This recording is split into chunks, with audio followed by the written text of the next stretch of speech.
This looks like it will be a short lesson today. We'll see how this goes. Graphs and x-intercepts. Find the x-intercepts of the graph of a quadratic function. Graph of a quadratic function. Well, all quadratic functions will graph as parabolas, either opening up if the leading coefficient is positive, or opening down if the leading coefficient is negative.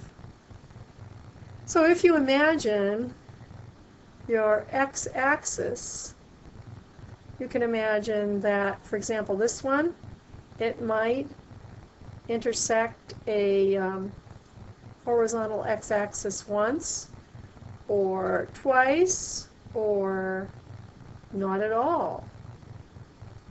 So we know that the x-intercepts of the graph of a quadratic function will either be none, or we'll have one intercept, or we'll have two. So possible number of x-intercepts. 0, 1, or none. If it's 1, then we caught it right at the vertex. If it's none, then we were on this side of the vertex, or if it's 2, it's on this side of the vertex. That's the one that's opening downward. And here we have the same situation right here. It's 1 if it just hits the vertex, none if it's below, and 2 if it's above. This will help us when we get into trying to solve problems using quadratic functions. Let's look at our little warm-up first. Ooh, I don't have a little warm-up. Did I skip over it? There it is. Find the vertex of this quadratic function. Now, why would I want to complete the square? Well, because what's the form, the vertex form? F of x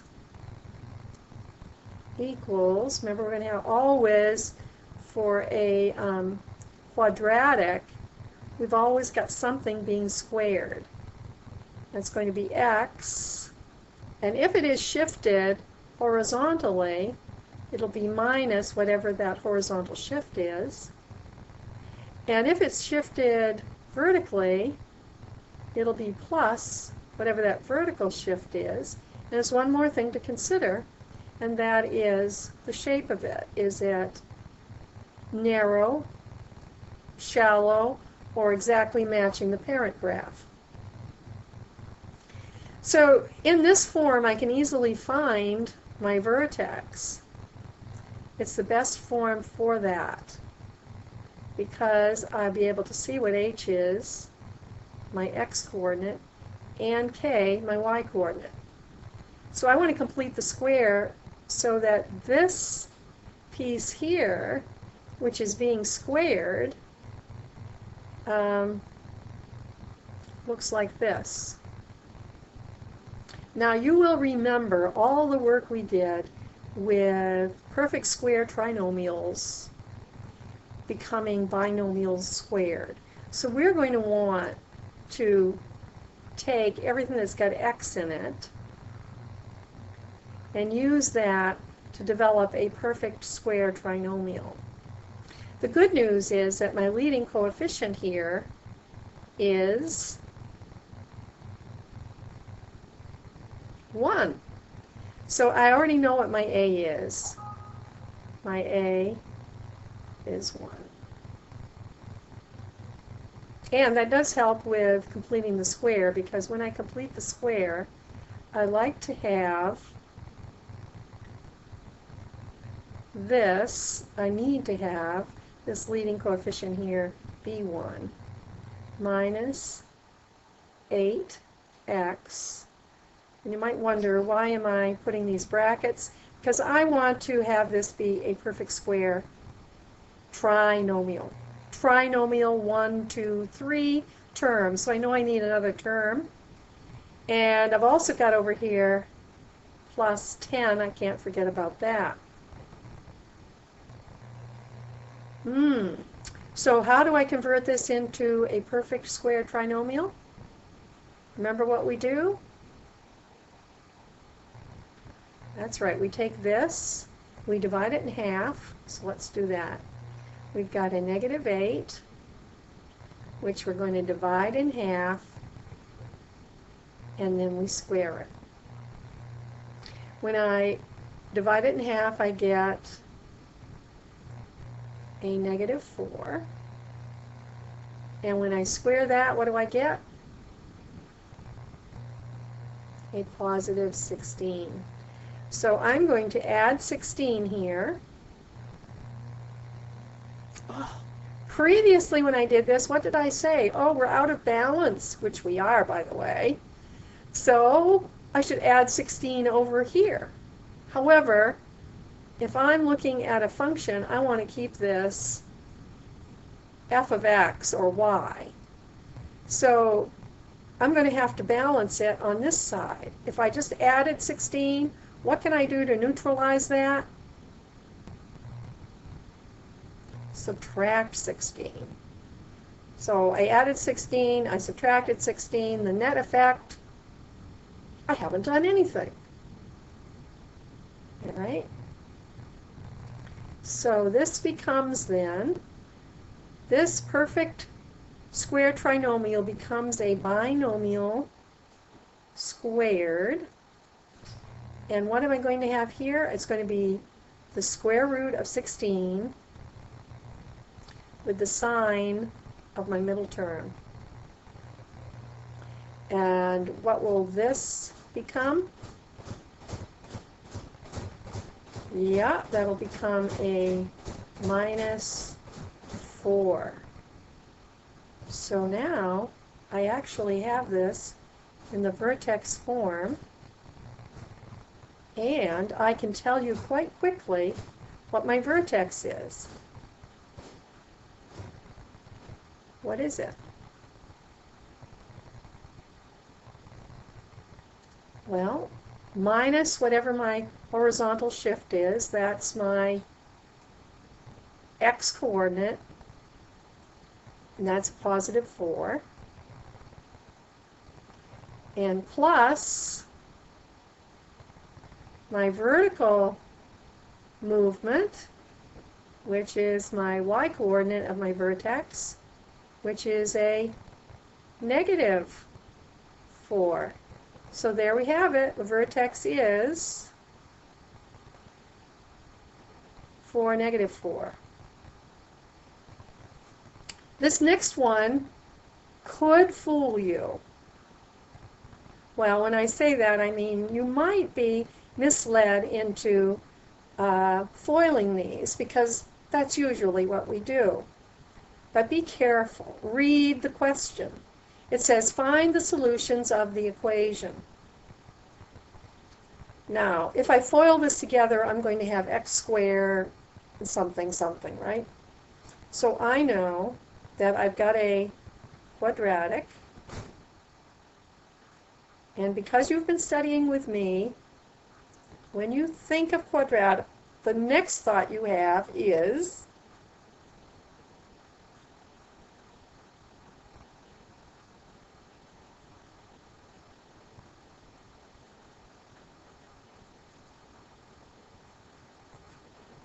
I really mean that needs to be one of your first thoughts, because what have I got here? I've already got a 0, and something I don't usually have,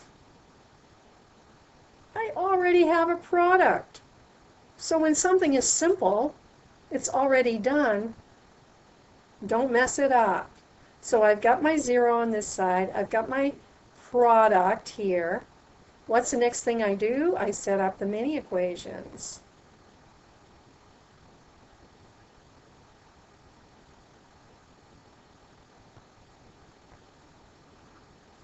So x is equal to a positive 2, or x is equal to a positive 5. Those are the solutions of that equation. I should have mentioned that we skipped right over 9.6. That was not a mistake on my part. I did that intentionally. Okay, let's get into the meat of it here. Graphs and x-intercepts. Find the x-intercepts of the graph of this thing here. Well,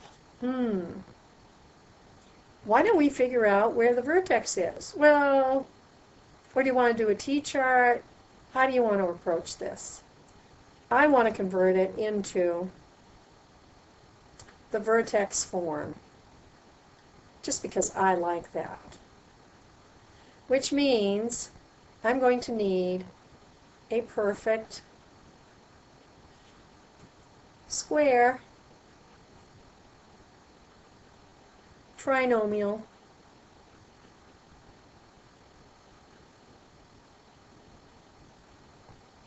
in these brackets. And it is not going to include this plus 2, so I'm going to put that on the outside. It's going to include x squared.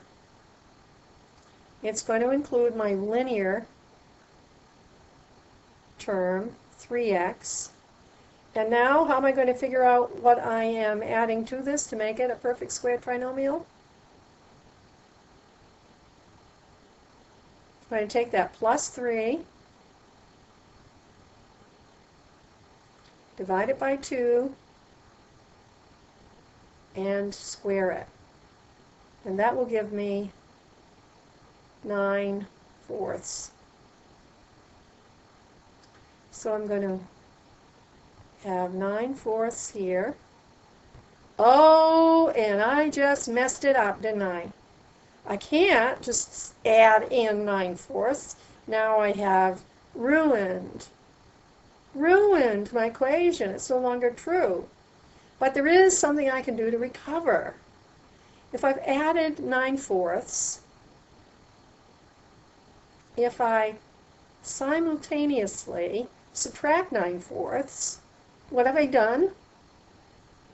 Nothing. Well, the equivalent of nothing. So this will be equal to a binomial squared, and this mess up here, well, I can't add these right now. They're not like terms, but how many fourths are there in 2?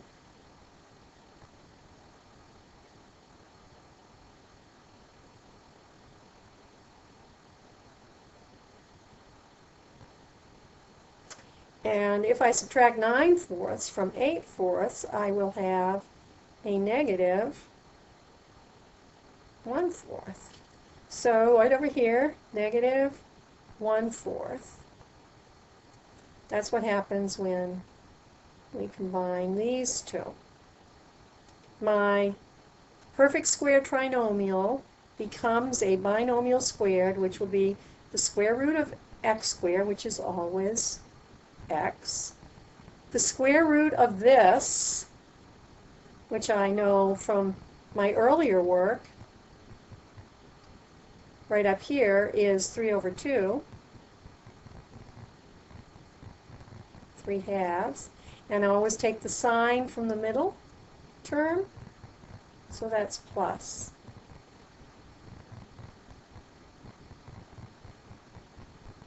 Now I've done all that so I can figure out where my vertex was. My vertex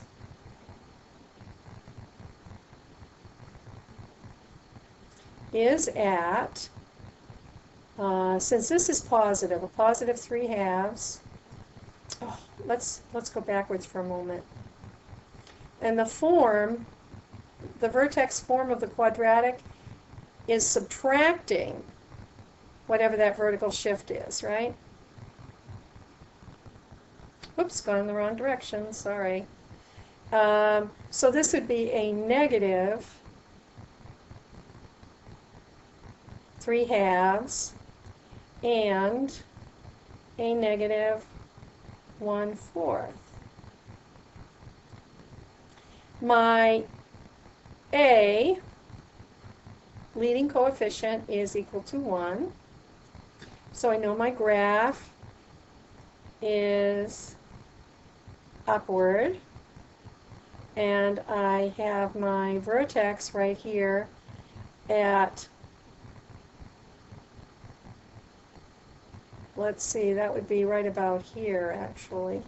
Well, maybe I could move this thing. Let's see. Maybe I could move this thing over. I can! That's great. So right here it's at 0, 0. And if I move it horizontally, -4/2, it goes over here. -2/2, it goes here. So it's right about in here.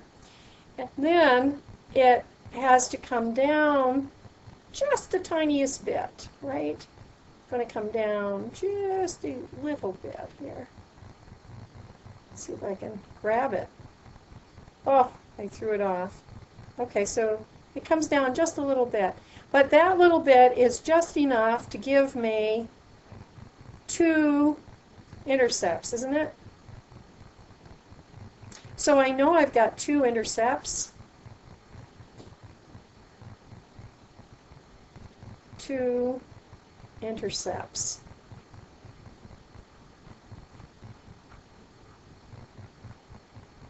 Two x-intercepts.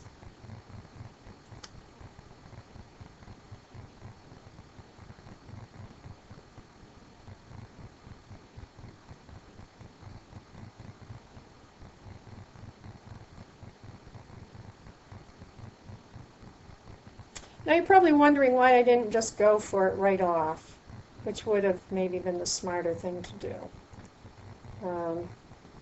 And I am going to go for it now.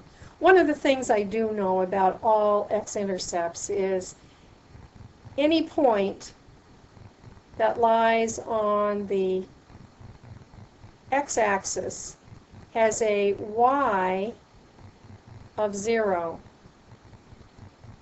Or another way we could think about it, if we're using functional notation, function f of x is equal to 0.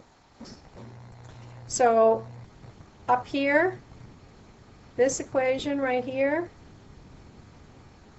if I set my f of x equal to 0 and say x squared plus 3x plus 2, I can probably find out what x is when y is equal to 0. Now, I've got a quadratic. And what do you think of? 0 product property.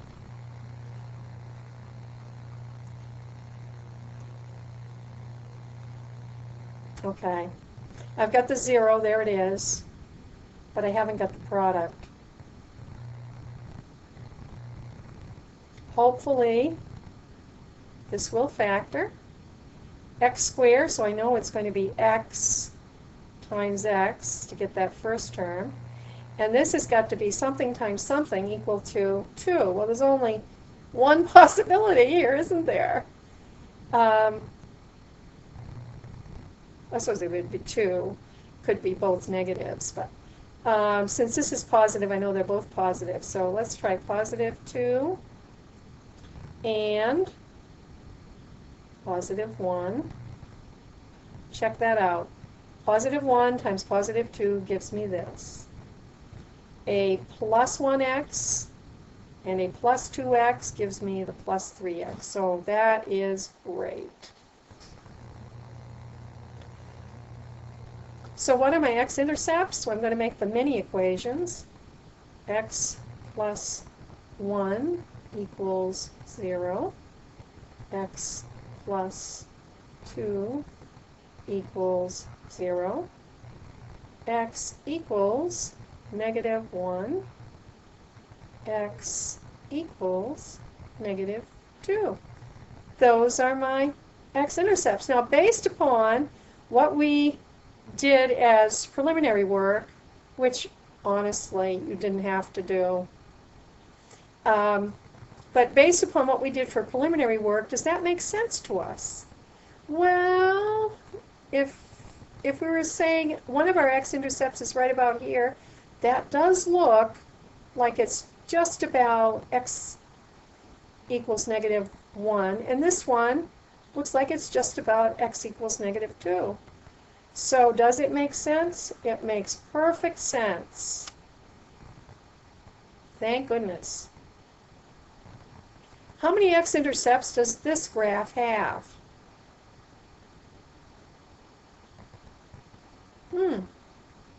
What do you think?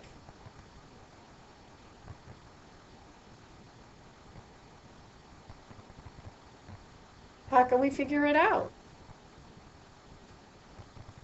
Well, you know, there's still another way we could figure it out. Let me tell you what it is. If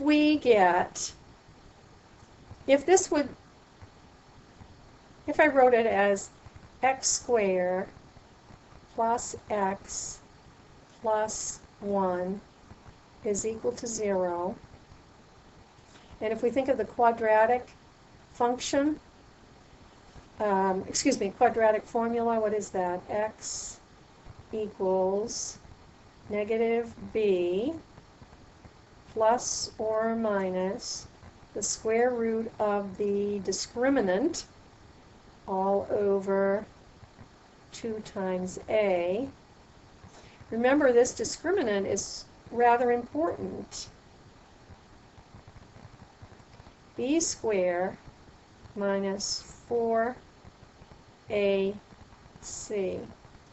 If it turns out that b squared minus 4ac is equal to 0, then we have one real solution, which is the same as one x-intercept. How about that? If this turns out to be a positive number, so we've got this fraction plus or minus some positive number, then we have two real number solutions, which is the same as two x-intercepts. And the most fascinating thing, if this turns out to be negative, a negative under a square root, we know we have no real number solutions, and that means that we have no x-intercepts either. So this might be really the easiest way to answer that question. Let's see what b squared minus 4ac will be. Well, b is equal to 1, so b squared is 1. A times c is 1 times 1 times negative 4. So that's negative 4. So my discriminant is a negative. What happens when I have a negative under the square root? It means I have no real number solutions, and I also have no x-intercepts.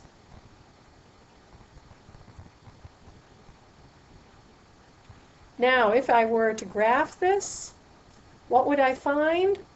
I'm not sure exactly where it is, but one thing I am sure of is it opens up because I have a positive leading coefficient, and it is above my x-axis. Otherwise, I would have an x-intercept. Now, you could try that on your TI calculator and see what it looks like. Here's another one. How many x-intercepts does this graph have? And again, we're going to use the discriminant as a quick and easy way to get our answer for us. So my b squared is going to be 3 squared, or 9. My a times c is 2 times 1, or a positive 2, times a negative 4. That'll be -8. So I end up with a +1.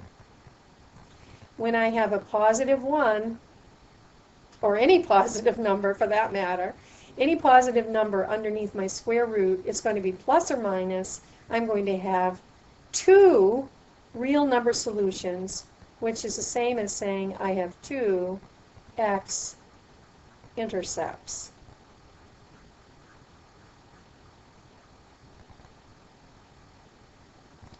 And we're going to use the same approach on the last question here. How many x-intercepts does this graph have? Well, my b this time is 4, so b squared is 16.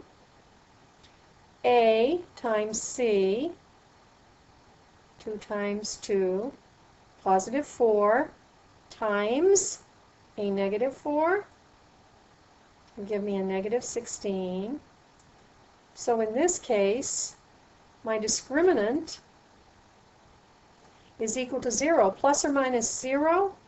Well, I'm going to have a real number solution, but only one of them. So I'll have 1 x-intercept. This means that my vertex is actually somewhere, and I don't know where, but I do know, so don't take me too literally here, I do know that it's on the x-axis. It's the only way you could have one. And let's go back to this one. If I've got 2 x-intercepts and I'm opening upward, which I am, then I've got a graph that's doing something like this with the vertex below and getting 2 intercepts. This one, of course, only 1. Well, that's it for today. 28 minutes, 27, 28, and we're done. See you in class.